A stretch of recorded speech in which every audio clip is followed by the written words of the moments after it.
2 kilo apple மட்டும் கொடுங்க.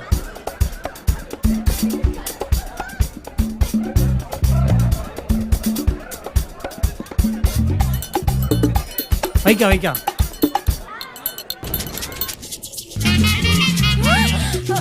அக்கா, திராட்சையெல்லாம் வாங்கும்போது 2 பழம் எக்ஸ்ட்ரா போடுவீங்களா? அந்த மாதிரி ஆப்பிளையும் போட்டு கொடுக்கா. ஆப்பிள் எக்ஸ்ட்ரா ஆமா 2 பழம். ஆமாக்கா, எப்படி இருந்தாலும் சாயந்தரம் அழுகி தானே போக போகுது. டேய், பழக்கடைக்கு வந்து காய்கறி கேட்டா விட்டேன்.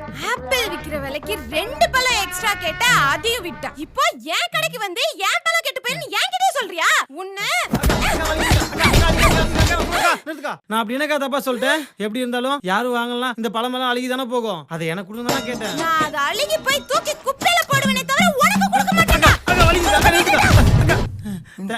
இப்படி கடைக்கு வந்த கஸ்டமர் இப்படி போட்டு அடிக்கிறியே, பாக்குறவங்க ஏதாவது தப்பா நினைக்க நீ போறாங்க. இந்த வீடியோல இல்ல தானே?